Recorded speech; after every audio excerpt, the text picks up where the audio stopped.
Hello दोस्तों, मैं हूं आपके साथ रत्नेश कुमार गिरी और स्वागत है आप सभी का हमारे यूट्यूब चैनल पर जिसका नाम है विशेष ज्ञान एडुयान। आप लोग को जैसा कि पता होगा कि सरकार ने हाल ही में जो है संसद के दोनों सदनों से आपका यूनिफॉर्म मैरिज एज एक्ट कानून पास कराया है। इसके द्वारा सरकार ने क्या किया कि महिलाओं की जो विवाह की न्यूनतम उम्र सीमा है ये 18 से बढ़ा करके 21 साल कर दी गई है। और इसके माध्यम से देखिए दोस्तों, ये ना सिर्फ महिलाओं से जुड़ा एक मुद्दा है और ना ही उनके विवाह उम्र से। मैं आपको बता रहा हूँ कि ये जो है मोदी सरकार का एक बहुत ही बड़ा मास्टर स्ट्रोक होने वाला है, क्योंकि इसके द्वारा सरकार जो है एक साथ कई निशाने जो है साध रही है। इसके एक ही कानून के द्वारा वो जनसंख्या नियंत्रण भी कर रही है। और इस समान नागरिक संहिता, इस चीज़ को आप ध्यान से सुनना, समान नागरिक संहिता, जिसके द्वारा क्या होता है कि पूरे देश भर में एक तरह के कानून सभी धर्मों पे, सभी लोगों पे लागू होते हैं। तो एक कदम उसकी ओर भी सरकार ने इस कानून के द्वारा बढ़ाया है। कैसे? इन सभी पे हम लोग बात करेंगे। और उससे पहले मैं एक बात आपसे कहना चाहूँगा कि इस वीडियो में बहुत सारी बातें ऐसे होंगी जो सरकार के पक्ष में या विपक्ष में हो सकती हैं। तो अगर आप किसी एक खास वर्ग, समुदाय या किसी एक पार्टी को समर्थन करते हैं, तो कृपया इस वीडियो को सिर्फ एक इन्फॉर्मेटिव पर्पज़ से लें। ये हमारी एक व्यक्तिगत राय है, आपकी राय इससे भिन्न हो सकती है। तो मैं यहाँ पर कोई किसी तरह का प्रूफ नहीं दे रहा, बस ये इन्फॉर्मेटिव पर्पज से ये वीडियो को बना रहा हूँ। तो चलिए शुरू करते हैं। सरकार ने जो है इस कानून को लाने के लिए पीछे देखिए सरकार का 4 मोटिव सरकार ने बताया। सबसे पहले उन्होंने बोला कि हेल्थ इशू था, इक्वलिटी है, अपॉर्चुनिटी है और यूनिफॉर्मिटी है।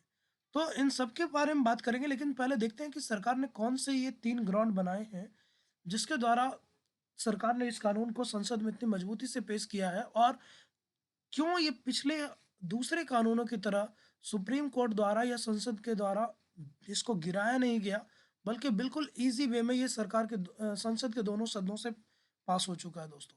तो उसमें देखते हैं कि सबसे पहला जो पिलर है, सपोर्टिंग पिलर, वो है आपकी जया जेटली कमेटी की रिपोर्ट।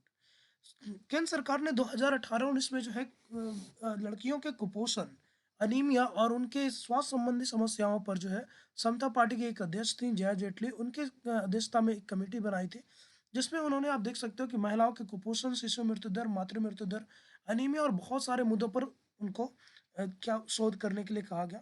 इस क्रम में इस कमेटी ने 16 विश्वविद्यालय, 15 एनजीओ की सहायता ली और फाइनली उन्होंने ये बताया कि महिलाओं की जो विवाह की न्यूनतम उम्र सीमा है वो 18 से बढ़ा करके 21 कर देनी चाहिए। इसके साथ साथ इस समिति ने जो कुछ और भी सुझाव दिए, जैसे स्कूल कॉलेज में जो है उनके लिए अलग से एनिमिटी प्रदान की जाए, उनके लिए अलग से शौचालय, सुरक्षित वाहन, यौन शिक्षा, कौशल विकास, इन चीज़ों पर भी सरकार को जो है ध्यान देनी चाहिए। इसके बाद दूसरा जो सबसे बड़ा सपोर्टिंग आप कह सकते हो रोल जो रहा है इस कानून को पास कराने में, वो रहा आपके लॉ कमीशन की रिपोर्ट का। लॉ कमीशन ने 2018 में ही अपनी ओपिनियन दी थी कि जब पुरुष और महिला में हर वर्ग में हम लोग समानता प्रदान कर रहे हैं, तो इस क्षेत्र में क्यों आपकी जो है भेदभाव किया जाए, क्यों जो है महिलाओं की उम्र पुरुषों से भिन्न रखी जाए।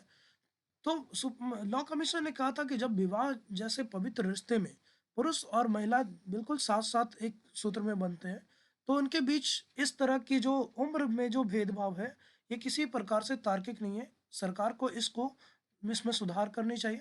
और तीसरा जो एक बहुत ही बड़ा, आप कह सकते हो, जुडिशियल रिव्यू से जो बचने के लिए, न्यायिक समीक्षा से बचने में जो सबसे बड़ा मास्टर स्ट्रोक साबित हुआ, वो है आपका सुप्रीम कोर्ट की 2017 की रूलिंग। 2017 में एक केस आया था जिसमें क्या हुआ कि 18 साल से कम उम्र की एक विवाहित महिला के साथ छेड़खानी की गई और यौन उत्पीड़न किया गया। इस केस की सुनवाई के क्रम में सुप्रीम कोर्ट ने जो है संसद के द्वारा बनाए गए दो कानून, एक आपका सीआरपीसी का जो एक्ट था और दूसरा जो पॉक्सो एक्ट था, उसके बीच जो है कॉन्ट्राडिक्शन हो गया, जिसके कारण क्या हुआ कि ये केस उसके बीच में फंस गया।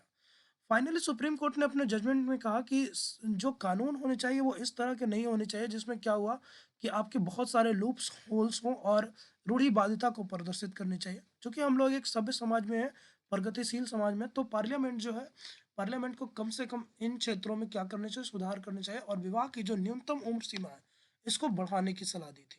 उन्होंने ये भी बोला था कि जो आपका इंटाइटल और एम्पावरमेंट करने का जो एज है, यानी कि आप विवाह और दूसरे सहमति, यौन संबंध के लिए जो सहमति की जो उम्र सीमा है, ये सरकार इसको निर्धारित कर सकती है। ये आपके देश के पक्ष में है और इसमें किसी भी प्रकार का कोई भी जो आपकी कह सकते हो पर्सनल लॉ, स्पेशल लॉ, ये चीज़ें इसके बीच में नहीं आनी चाहिए, क्योंकि हम लोग जब प्रोग्रेसिव आपकी सोसाइटी में हैं तो सरकार को इस चीज़ों में हस्तक्षेप करना चाहिए, और जहाँ पर रीजनेबल रिस्ट्रिक्शन है सरकार को वहाँ पर रीजनेबल रिस्ट्रिक्शन लगानी चाहिए। क्यों लगानी चाहिए इसके बारे में हम लोग आगे बात करेंगे। तो इसमें देखिए अब इसको सरकार ने जो 4 पिलर बताए हेल्थ, तो हेल्थ में देखिए केंद्र सरकार ने ये कहा कि हम जो है इसको जब 18 से 21 साल करेंगे तो इससे क्या होगा कि जेंडर न्यूट्रलिटी आएगी। कम उम्र में आयु में विवाह होने से क्या होता है कि महिलाओं को स्वास्थ्य संबंधी समस्याओं का सामना करना पड़ता है, और इससे क्या होता है कि जच्चा-बच्चा दोनों के स्वास्थ्य पे खतरा पड़ता है। क्योंकि कम उम्र में महिलाएँ क्या होती है कि बिल्कुल आप कह सकते हो मैच्योर नहीं होती, उनका एजुकेशन उतनी अच्छी तरह से हो नहीं पाता, और उस कारण से क्या होता है कि वो अपने स्वास्थ्य, बच्चे के स्वास्थ्य और अपने अधिकारों के प्रति उतनी जागरूक नहीं रह पाती, जिसके कारण क्या होता है कि शिशु मृत्यु दर और मातृ मृत्यु दर दोनों ही भारत में बहुत ज़्यादा देखे जा रहे हैं।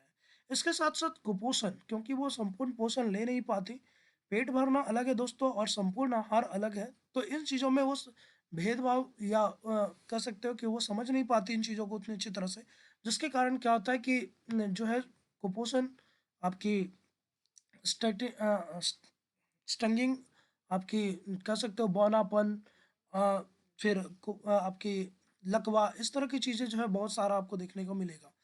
फाइनली आप देखिए जो आपका स्वास्थ्य सर्वेक्षण की जो रिपोर्ट है उसमें ये बताया गया कि 2019-20 में भी देश में जो बाल विवाह की दर है ये 23% रही है, यानी 100 परिवारों में 23 परिवार ऐसे थे या 23 बच्चे ऐसे थे जहाँ पर उनकी उम्र जो है या उनकी शादी के समय उनकी उम्र जो थी वो 18 साल से कम रही थी।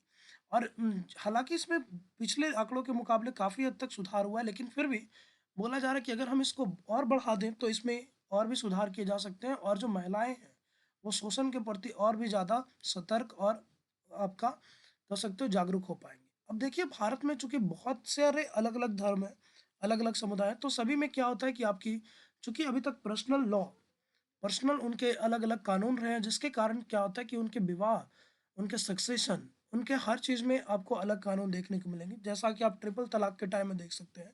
ट्रिपल तलाक में भी ये मुद्दा बिल्कुल खुल करके आया था कि हिंदू जो मैरिज एक्ट के तहत क्या होता है कि हिंदू पुरुष अगर दूसरा विवाह करना चाहे तो उसको पहले पत्नी की सहमति प्रदान करने जरूरी है, और या फिर पहली पत्नी से तलाक लेना जरूरी है।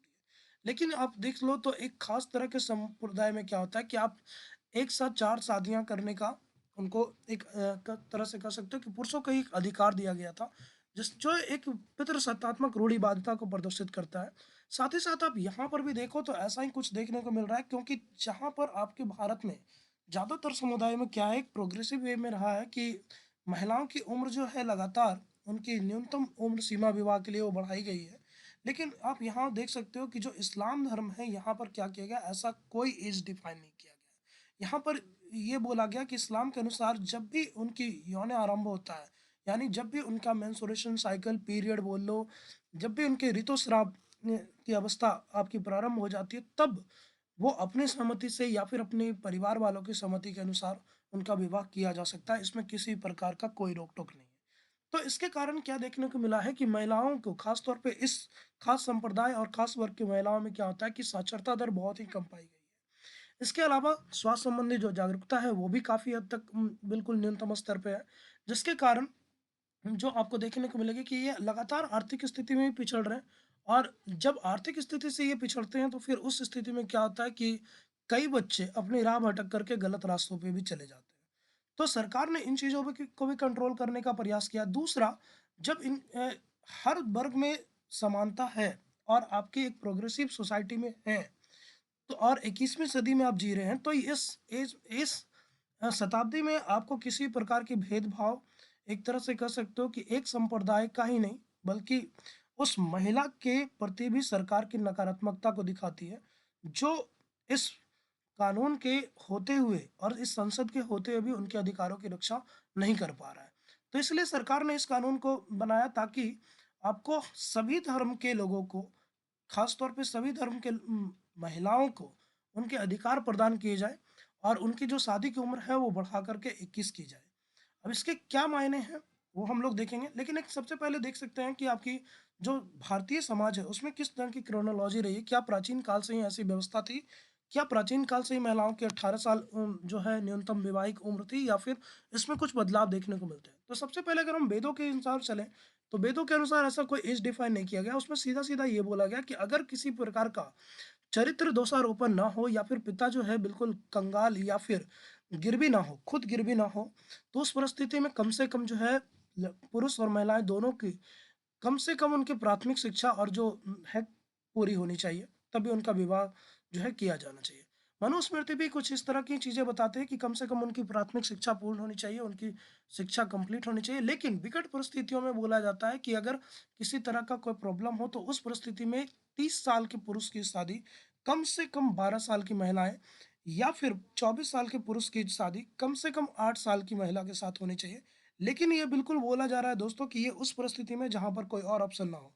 इसमें भी काफ़ी सारे रिस्ट्रिक्शन दिए गए हैं कि ऐसा नहीं है कि ये आपका विवाह की उम्र है, ये आपकी कंसेंट एज नहीं है दोस्तों। कंसेंट एज जो होता है वो शारीरिक संबंध बनाने को लेकर के होता है, तो कंसेंट एज ये नहीं है, ये आपकी विवाह की उम्र रही है दोस्तों। इसी ढंग से अगर आप मुगल इरा को देखें, तो मुगल इरा में जब आपकी शरीयत कानून काफ़ी प्रभावी थी, तो उसके कारण से क्या हुआ कि सेम इस्लामी कानून भी हमारे समाज पे लागू होती थी। ब्रिटिश ईरा की बात करें तो ब्रिटिश ईरा में क्या काफ़ी सारे आपके सुधार देखने को मिलेंगे। सती प्रथा खत्म की गई, दास प्रथा खत्म की गई, महिला शिक्षा की तरफ फिर से आपकी कदम बढ़ाए गए। तो 1891 में क्या किया गया, एज ऑफ कंसेंट लाया गया कि यौन सहमति बनाने के लिए, यौन संबंध बनाने के लिए जो है कम से कम, पहले ये 10 साल थी, जिसको 1891 में बढ़ा करके 12 साल कर दिया गया। यानी 12 साल से कम की उम्र में आप किसी की सहमति के आधार पर भी शारीरिक संबंध नहीं बना सकते। शारदा एक्ट ने क्या किया कि विवाह की जो उम्र है उसको लड़कियों के लिए 14 साल कर दिया गया, जो पहले 12 साल थी, और लड़कों को 16 साल से बढ़ा करके 18 साल कर दिया गया। लेकिन इसी बीच आप देखो कि एक शरीयत कानून आया था जिसमें इस तरह के क्या है, फिर से यहाँ पर कोई एज डिफाइन नहीं की गई और फिर से इनको क्या है, परिवार की सहमति के आधार पर छोड़ दिया गया। आज़ादी के बाद 1949 में नेहरू गवर्नमेंट द्वारा क्या किया गया कि महिलाओं की जो वैवाहिक न्यूनतम उम्र है उसको 14 से बढ़ा करके 15 कर दी गई, और लड़कों की जो न्यूनतम उम्र थी वो 18 कंटिन्यू रही। मोरारजी देसाई की सरकार ने 1878 ईस्वी में 1978 ईस्वी में दोस्तों इसको बढ़ा करके 18 साल कर दिया गया, 15 साल से, और लड़कों की जो न्यूनतम उम्र थी 18 साल उसको बढ़ा करके 21 साल कर दिया गया। और अभी आपकी मोदी गवर्नमेंट ने क्या किया, 2 कानून लाए। एक एज ऑफ कंसेंट जो 2013 का कानून था, जो 14 में पास हुआ। इसमें क्या किया गया कि निर्भया कांड के बाद इस कानून को लाया गया था कि 16 पहले ये क्या था कि 16 साल के बाद किसी भी महिला की सहमति से आप उसके साथ शारीरिक संबंध बना सकते हो, लेकिन उसको बढ़ा करके निर्भया कांड के बाद 18 साल कर दिया गया। और अभी आपका जो एज ऑफ मैरिज एक्ट है, universal age of marriage act, इसमें यह बताया गया कि किसी भी धर्म समुदाय के महिलाओं के लिए शादी की जो न्यूनतम उम्र सीमा होगी दोस्तों वो 21 साल है। अब यहाँ पर आप देख सकते हो कि इसके माध्यम से सरकार ने बहुत बड़ा मास्टर स्ट्रोक खेला है, क्योंकि इसके द्वारा अब किसी प्रकार का किसी भी धर्म के जो पर्सनल लॉ है, जो उस खास संप्रदाय को अलग एक प्रिविलेज देते हैं, उस चीज़ को सरकार ने ख़त्म कर दिया गया है। यानी अब किसी भी धर्म संप्रदाय की महिला है, उसकी शादी कम से कम कानूनी रूप से 21 साल में होनी चाहिए। उससे पहले अगर किसी की तरह की शादी होती है तो वो गैर कानूनी माना जाएगा। अब इससे महिलाओं को क्या फ़ायदा है दोस्तों? तो उनको बेटर एजुकेशन मिलेगा, काफ़ी हद तक वो मानसिक और शारीरिक रूप से सबल हो पाएँगी, समझदार हो पाएँगी। जब उनको आर्थिक रूप से और शैक्षिक रूप से वो सबल हो जाएँगी, तो वो काफ़ी हद तक खुद को इंडिपेंडेंट बना पाएँगी, किसी के ऊपर वो डिपेंडेंट रहेंगी नहीं। जैसा आपको देखने को हमेशा मिलता है कि खास तौर पे पुरुष की वर्चस्व परिवार में बनी रहती है।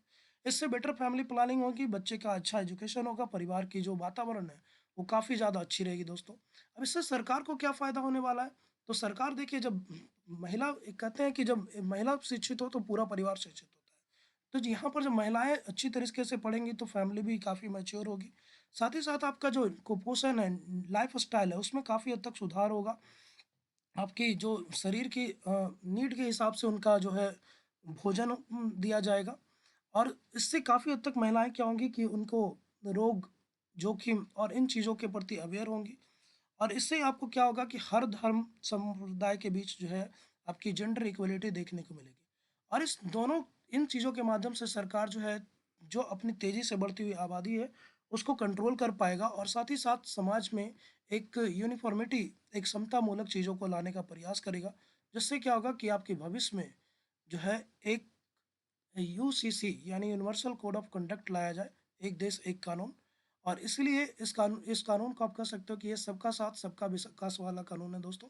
इस वीडियो को देखने के लिए धन्यवाद। Thank you so much. Like करें, शेयर करें, सब्सक्राइब